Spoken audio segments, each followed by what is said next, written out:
Coming up on Tower Talks, a threat UT Austin received Monday night that drew parallels to the Oregon shooting, students weighing in on campus carry, and what kind of role the U.S. is playing in Syria's ongoing crisis. All this and more coming up on Tower Talks.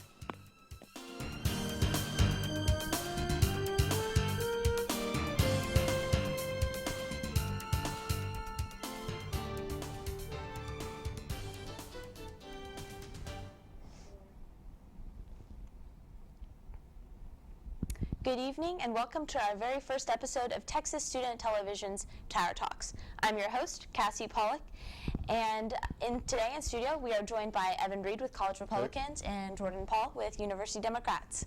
Welcome to the show, everyone.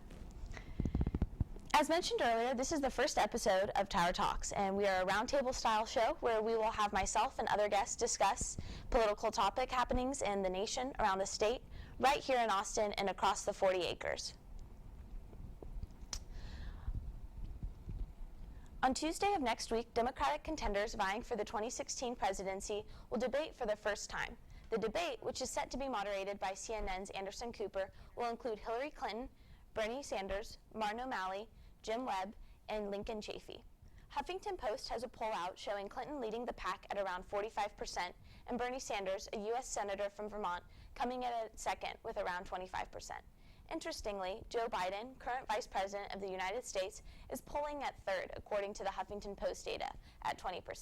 He has yet to announce his run for the White House, but there's a lot of speculation on whether Biden will end up throwing his hat into the ring. So, Jordan, there's tons of side conversation going on with Biden running for president. Do you think that he's going to be entering the race at this point? Well, he did make a joke today about if he didn't make a move, he would be demoted to Secretary of State, and then said about 3 times that was a joke. But it is an issue from when his son passed away, that was his son's basically dying wish that he run. But it's still really unclear at this point whether he's going to run. So let's put aside Biden for a minute. Tell me your predictions, top 3 points that are going to be talked about at debate next Tuesday. Definitely, I think they're going to focus on economic issues. That's definitely the main point of contention between Bernie Sanders and Hillary Clinton, the two front runners. So definitely that's a big one, and especially with the happening last week in Oregon, gun control, because Bernie Sanders has wavered a little bit on that issue. So economic issues, gun control. I agree that they're probably going to talk about those two the most. However, I would like to see them talk about foreign policy. I have yet to hear much about foreign policy from anyone on the Democratic side, so I'd like to hear what Bernie Sanders especially thinks about foreign policy. Okay. Moving on to our next topic. On Monday, 2 Texas lawmakers, State Senator Charles Perry from Lubbock and State Representative Drew Springer from Munster, asked Texas Attorney General Ken Paxton to weigh in on the question of whether the motto, "In God We Trust," is to be allowed on the bumpers of patrol cars. The conversation began in Childress, a town located near the state panhandle, when the Wisconsin-based foundation, Freedom from Religion, sent a letter to the town's police chief, Adrian Garcia, asking him to stop using the slogan. Garcia responded by denying the request and told the foundation to go fly a kite. All right, let's touch base on this. Evan? Okay. Is this really a matter of constitutionality and religious freedom, or is it more so a thing of political correctness? Freedom. It's our national motto. It's on our currency. We have the right to display our national motto, and if that's what makes cops feel more comfortable, if they're going around patrolling the streets, they definitely have the right to do so. Okay, so with that said, are you thinking that this is constitutionality, religious freedom, political correctness? Well, I mean, we've seen that issue. The 10 Commandments at the Oklahoma State Capitol came down this week. It's becoming more prominent, so we just have to wait and see how it plays out. Tell me what you think Ken Paxton's going to say in response to this. He's going to support it. Of course he will, because there's 2 parts of the First Amendment, and these people from the Freedom from Religion Foundation don't recognize the second. It's the free exercise clause, is that you have the ability in the public square to have a free exercise of religion, and they want to try to ban the usage of God or mention of any religion throughout the entirety of any government organization. However, that just can't be done because of that.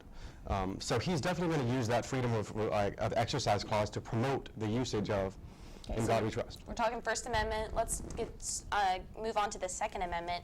Monday night, UT Austin law enforcement was informed of a threat that was posted online via the message board 4chan, the same site Chris Harper Mercer used before shooting and killing 9 people and injuring another 9 at Umpqua Community College in Oregon last week. The post aimed at UT claimed a beta rebellion was to take place and warned those around the Austin area to not go to school the next day.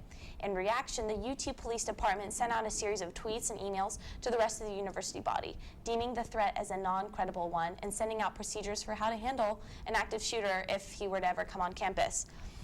So with that said, university, do you think it handled well with the threat that came in? I think it handled it well. They collaborated with other agencies, like they said in their social media posts, and worked on deeming the threat not credible. And those are difficult posts to track because it is a completely anonymous website. The fact that it was a straight copy of the threat from Oregon, I think made it less likely that it was credible. So I think they were reasonable in what they did. I'm not sure about how they could tell about the validity of the actual comment itself. However, they do have the technical abilities to see who posted it. So based off that, I'm going to trust the cops and the police department's judgment saying that it wasn't credible. But I do believe the response was a bit underestimated. They didn't try to calm the people as much as they should have, especially sending out the videos of what to do during a mass shooting event. And they're saying nothing's going to happen, and you send that video. That kind of seems to be sending mixed signals to the people. Okay, so we're talking guns more. Stay tuned. Still to come, we'll talk further about guns on campus and recent university happenings and reactions to Senate Bill 11, a measure that's set to go into effect next August for public universities across the state. Keep right here on Tower Talks. Staying on the highly discussed and debated topic of campus carry and guns, reporters here at Tower Talks looked into the subject matter further, talking with more UT student members and Tanner Long, UT student government speaker, along the way. The University of Texas here in Austin has been the epicenter of campus carry conversation, already having 2 public forums and a series of protests taking place. Following the first of 2 public forums on September 30th, a gun-free protest took place on the main mall of campus on October 1st, accompanied by a simultaneous counter-protest. After this series of events, students at the university are beginning to express their opinions on the new law.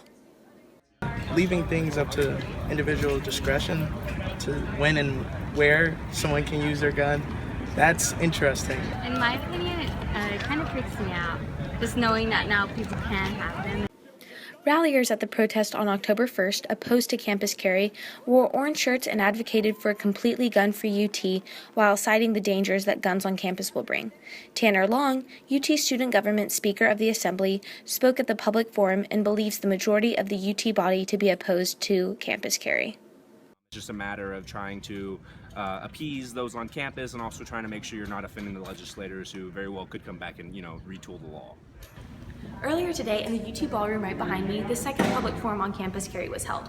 The working group, tasked by President Fembus at the beginning of the semester, will take testimony from both public forums into consideration when determining the university's course of action.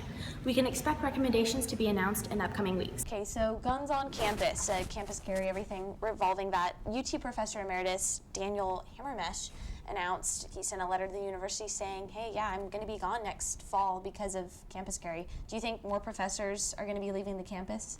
Yeah, I've talked to quite a few professors who expressed similar sentiments, that if they had known when they came to UT that this was going to be a policy, that they would have accepted offers at other universities. It just makes us less competitive. That's a possibility, but having them have to move the state to get away from this law or possibly go to a private institution, I don't think we're going to see a mass exodus from the School of Policy professors. However, when I first heard that threat on Monday night and my friend texted me about it, my first thought was, I wish I were capable of having a CHL and having it on campus so that I'd be capable of defending myself and my friends and my fellow students if some maniacal shooter were to come in and shoot us.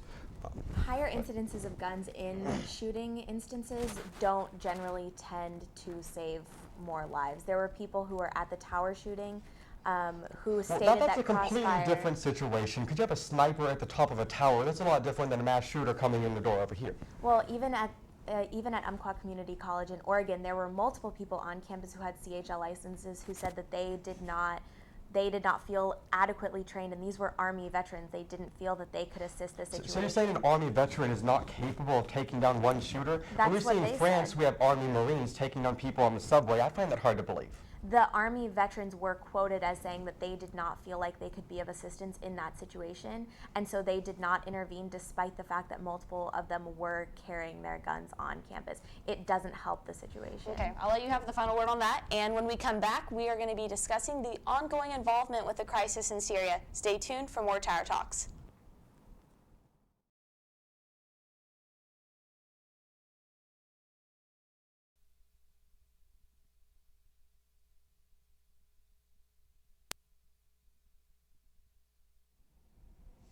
Welcome back to Tower Talks. With the ongoing Syrian crisis and Russia's seemingly sudden increased role with the happenings over there, our own Cortland Cole asked students on campus if the United States is playing a big enough role.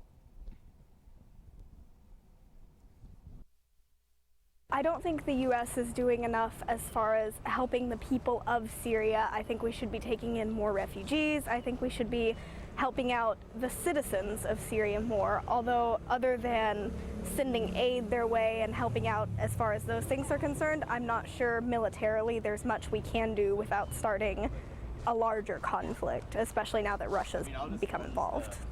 Our extreme intervention in other countries has made it that we've been entangled in a lot of problems. So us stepping out of Syria is probably the best move, even though Russia has troops in there. We don't want to get intertwined in all that mess. I think the U.S. could do more, but at the same time, you have to be very careful about the actions that we take from now on.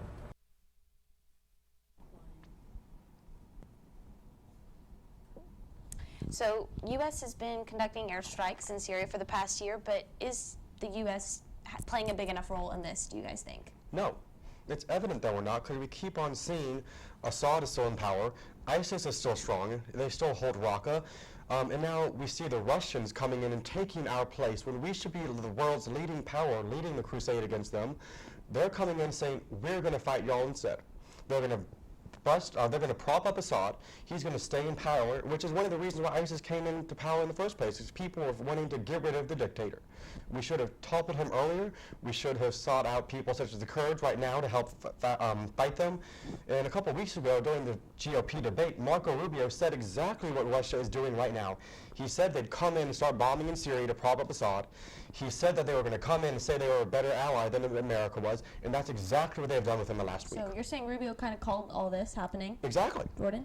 Well, we need to focus much more on diplomatic solutions to this instead of military solutions. And what we're seeing right now is our issues with Russia taking place in the Middle East now. And now Syria is becoming the ground for our conflict with Russia to play out. Okay, so conflict seeped over into Russia. Who are we going to have diplomatic negotiations with? Assad, the dictator, ISIS, the terrorists who are out here committing unspeakable atrocities?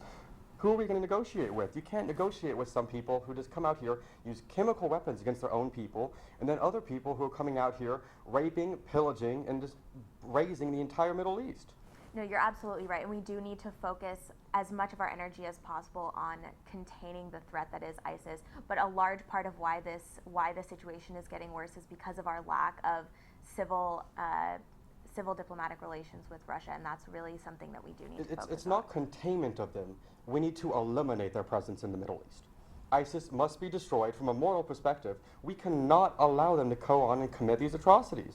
And we have a moral obligation to help the people of the Middle East, such as the Kurds, to fight these people off. We need to protect the Yazidi people and the minorities in the region who are being persecuted by these people. Okay. All good conversation, and we're not done just yet. Keep it here for our social media sign out.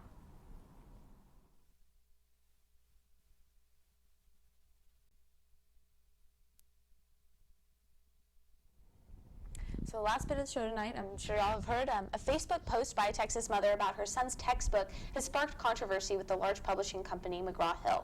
Ronnie Dean Byrne says that the geography textbook downplays slavery and refers to African slaves as immigrants and workers after her 15-year-old son, Cody, pointed it out. Dean Byrne took to Facebook with a video that now has over 1.8 million views. She's saying that the language used is nuanced and implies wrongly that the African slaves were working willingly and with wages. McGraw-Hill apologized for the mistake and says that they're working to more accurately portray the realities of slavery in America. And they're also offering stickers to place over the section and even offering people a new corrected version of the book. So we want to hear from you. Have you seen textbooks with misleading or maybe wrongly interpreting depictions of history? And if so, we want you to tweet us at Tower_Talks with your thoughts and own personal experiences. Well, thanks to our guests, Evan and Jordan, for joining us in studio tonight. And thank you so much for tuning in. For more updates throughout the week, please follow us on Twitter, like us on Facebook, and please email us your comments at towertalksut@gmail.com. I'm Cassi Pollock, your host, wishing you all a great rest of your evening. Good night.